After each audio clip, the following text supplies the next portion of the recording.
Yo, what's good, YouTube? It's your boy Zay Lou, man. Yeah, bro. I am, you know what I'm saying, on my break real quick. But I wanted to get this little reaction video, you know what I'm saying? So we gonna react to this little scary Halloween story, you know what I'm saying? It is October. It's the 1st. I mean, is it the 1st? Or is it the 2nd? I think it's the 2nd. It's the 2nd of October, you know what I'm saying? So make sure y'all like and subscribe, man. We on the road to 400, man. Thank y'all for everybody that's a sub and watch the video, man. And let's get to it.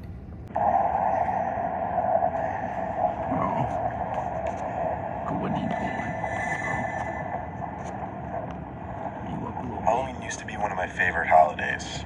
Now I kind of just enjoy it when I have a decent party to go to. In 2018, when I was a senior in college, my friend Tracy's sorority was going to be throwing a big Halloween party at the sorority house. She said I could bring one friend since they didn't want too many outsiders at the party. Right, so that's I invited understandable. my best friend Cody. We're very last-minute people when it comes to Halloween costumes. The party was that night and we didn't have anything. Cody was working late, so he'd have to meet me right before the party. So he asked me to get a costume for him and he'd just Venmo me the money. I ran to the nearby Spirit Halloween store that opened up like 5 minutes from my house. Okay. I was just shotgunning it. I picked a Where's Waldo costume for myself and a Superman costume for Cody. Both two of the cheaper costumes they had. Right. Everything was normal until I got to the cashier. Oh, shit. I was on the phone with Cody, telling him about the costume I got him and giving him details about the party. I told him which sorority it was, that Tracy got us the invite, gave him the address, and then he convinced me to pick him up instead of us just meeting, stuff like that. Right. All of this was said as the cashier was watching me. He was some guy who was decently older than me, but because of his receding hairline, I couldn't put a gauge on it as to whether he was in his 30s or a low 40s. He wore glasses, though, and had a skinny-ish build and an awkward presence. As he Right. rang up the two costumes, he had a comment something along the lines of, "Sounds like you have a fun party tonight, huh?" I chuckled and said, yeah. Right. Then he started asking more details, like if it's open invite, and had a comment about there being lots of girls. Yeah, I said it's bro. closed invite and that I barely got an invite. He Said it's all good. he acting Then too he much. shook my hand and introduced himself as Mike. So I did the same and told him my name was Sean. And I left. Yeah. It was Get the weird. fuck out of there. That's weird. Fast forward to later that night. I picked up Cody and we arrived to the party around 10 p.m. It sounded loud inside. There were multiple groups of people entering the house before us. Still gonna ask if there's At the multiple door, girls. the Like, girl bro, asked what? us who we knew there, and I told her Tracy. She let us in, and we were in this huge living room area. Music blasting, all the lights dimmed low, Halloween decorations everywhere. And to top it off, people with red cups full of booze crowding the place. Oh, shit. We saw Tracy and hung around her for a while. We played beer pong and other drinking games. It was a very legit party. But then, at some point, there was a commotion by the front door area. Cody, Tracy, and I, and a few others walked over, and the girl at the door started calling out, "Where's Tracy?" She came forward, and the girl asked, "Who is Sean?" I said, "I am." Then she asked me who that creepy guy we invited was. What? I was confused and said, "Who?" She described some older-looking man in a cowboy costume with a fake mustache. He apparently inappropriately touched one of the girls, trying to get her into a separate room, and she screamed for help. Dog, He took what off the? with something in his pocket. None of the guys chased after him or anything. Immediately, I thought of the cashier from Spirit Halloween. I told them about it, and everyone got Whoop even more his, creeped why out. don't everybody jump him, The dog? party went on, but they were a lot more cautious about who they were letting in. And they even considered calling the cops for a second. That whole thing really killed my vibe, and we didn't stay much longer after that. In total, we were probably at the party for a couple hours at most. We left a little That's why past you don't midnight, tell I think. people stuff, We didn't drink dog. much. As I started my car, the car parked like 2 cars behind us also turned on. And as I drove in the direction of Cody's house, the car started to follow. Cody and I were sure it had to be him after it made 4 of the same turns. So I pulled to the side of the road, egging him on to pull over. But the car just stopped for a few seconds, then basically floored it past us. We didn't get a good look at who was inside, but I'm still positive it was him. Yeah. After dropping off Cody down the block from his house, just being cautious, I was staying very aware of my surroundings. And because of that, I noticed a car in the near distance with its lights off tailing me. It looked like the same car. I got to a main road, once again pulled over and waited. I'm going to the The police car once station. again waited, Simple. and then a few Alright, seconds you know what later I'm it saying? turned on its lights and floored it in the far You know what I'm left lane saying? passing me. I was obviously shook and drove home as fast as I could while I was sure I wasn't being followed. I called that Spirit Halloween location the next day and reported the cashier. They thanked me for the information, but I never went back there, so I wouldn't know if he was fired or anything. Looking back, I wonder if I could have and should have pressed charges. Regardless, I have no idea what he could have possibly wanted from me. But either way, I'm happy he didn't find out where I live. Right. That's crazy, man. You can't just be telling people stuff, man. It got me looking around and stuff like I'm scared and stuff, dog. All right, story 2. Here we go. 2019 was the most terrifying night of my life. 19, so I was live in 19. Australia, and because we don't celebrate Halloween as enthusiastically, we don't get as many trick-or-treaters. Shout out to all my Australians. At most. I am personally a huge fan of Halloween, though, to the dismay of my parents who would prefer not to acknowledge it. Obviously, that leaves me in charge of putting up decorations and handing out candy. This particular year, Halloween fell on a school night, and a storm began just after 6 o'clock, which unfortunately meant my efforts preparing the decorations had pretty much gone to waste. Ignoring my better judgment, I still waited for trick-or-treaters in the living room and watched The Conjuring to pass the time. Around an hour and a half later, I got a message from my friend M on our group chat, asking if anyone would like to mess around and go trick-or-treating. At first, I was confused. We hadn't gone trick-or-treating in over 5 years. But I decided it would make the night more enjoyable, as nobody was knocking on the door anyway. My other friends, who I'll call S, C, and H, all agreed and asked M where we should meet up. M quickly replied he couldn't make it, which was strange, because he was the one who offered to go trick-or-treating. But he suggested a house which has lots of candy. Me, S, C, and H all arrived at the house within half an hour. A large table with a pumpkin bowl filled with lollipops stood at the front porch, and after checking the windows to make sure we weren't being watched, we emptied the bowl between us, only leaving a few to avoid suspicion. As we turned around to leave, we were greeted by 2 men dressed as clowns approaching us up the driveway. They had huge painted smiles and tilted heads.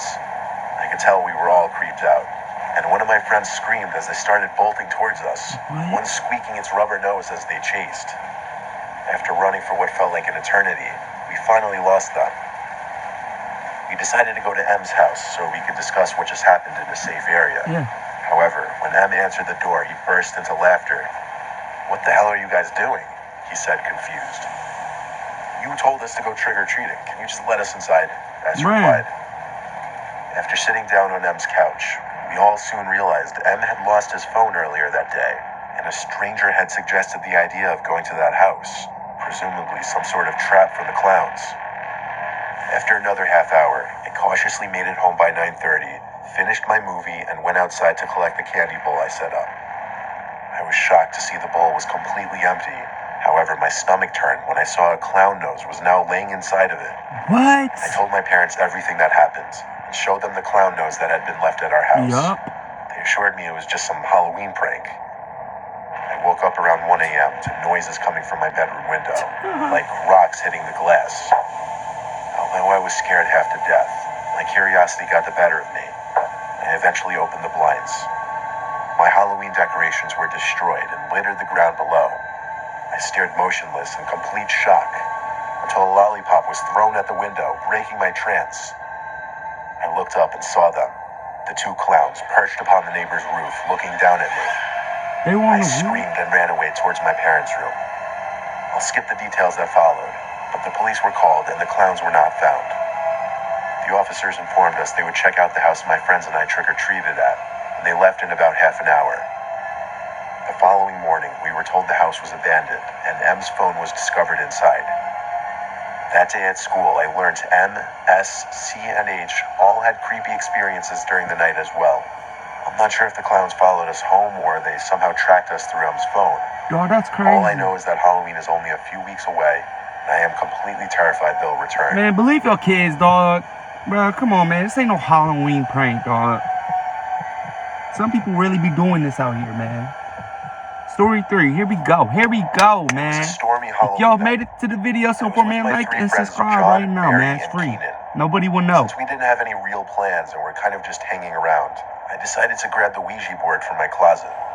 All my friends were down to try it. I wanted to be funny, but also set the mood, so I got 3 candles, lit them, and turned off all the lights. The 4 of us sat at the table with our hands on the planchette. We started off by saying, "Is You anyone..." violating, dog. You The violating. planchette started to move, and we all started to laugh. The Ouija Went board? from Y to E to S, spelling yes. John and I began asking the really stupid, goofy questions, like, "Will you haunt Mary?" And she kept begging us to stop. But as the planchette Say moved yes. to once again spell out the word yes, we all erupted into laughter. To be honest, I didn't even Yeah, that's contribute funny. to moving the piece around It's the funny board. when some I just shit start assumed happening, John though. and Keenan were messing around for the most part. Then, without anyone asking a question, the planchette started moving to spell the words, "I'm inside the house." More laughs, until there was a huge, very obvious thump sound from directly upstairs, like right over our heads. It most closely resembled a boot stomping on the floor. All of us jumped. Mary started screaming and freaking out. John, Keenan, and I didn't know whether to laugh or be freaked out. Bro, be freaked My out. parents Cause weren't what the home. No one was except for me. We don't have any pets. Suddenly, the doorbell rang. We looked at each other. Then I went to look through the peephole. I opened the door. It was a dad and his young son trick-or-treating under an umbrella. Okay. I opened the door and handed the kids some candies. But once I shut the door, it was back to the current reality of the situation, which was figuring out what the hell that sound was. I convinced all 3 of them to come upstairs with me just to check. We all got to the upstairs hallway. All that was on was a nightlight plugged into the floor outlet. We were halfway through the hallway, approaching my parents' bedroom, which was the room directly above the table we were sitting at, where we heard the noise. That's when we all heard the same thing. It was this voice of a girl. What was said, none of us could hear it, but all 4 of us agreed we heard the voice of a girl in my parents' room, followed by the sound of something being dropped on the floor. Mary and Keenan ran down the stairs, freaked out, but not making a peep. John and I, however, approached the door. I opened it quietly and pushed it open slowly. I can't be watching these videos. I looked into the dark room, and I saw something tall standing in the far corner of the room. I slammed the door shut, and we ran down the stairs. We stayed in the living room and flicked on the lights, and then noticed one of the candles by the Ouija board was blown out. I called the cops, and a few minutes later, when an officer arrived, I asked him to check my parents' bedroom. I led him up the stairs and pointed at the door. He knocked on it and announced police, then opened the door quickly and flicked on the light. He checked the closet, under the bed, nothing. That's when we followed and entered the room as well, and I could confirm no one was in there. While we were at it, we checked every single bedroom and bathroom up there. There was not a single possible place anybody could be hiding. After the police officer left, we threw the Ouija board in the neighbor's garbage, and we all sat under the awning in my Nah, you gotta backyard, burn that, listening to gang. the storm in silence until my parents returned. After You gotta telling burn the that, story to gang. my parents together, eventually my friends left. You gotta burn that up. My parents seemed to believe us. You already messing it but up. what could they really do? I didn't sleep too well that night, and obviously I have no plans of using a Ouija board ever again. Yeah, duh. I would never use that. We would never use that. Breaking code, cuz. Is that the video? Yes, video.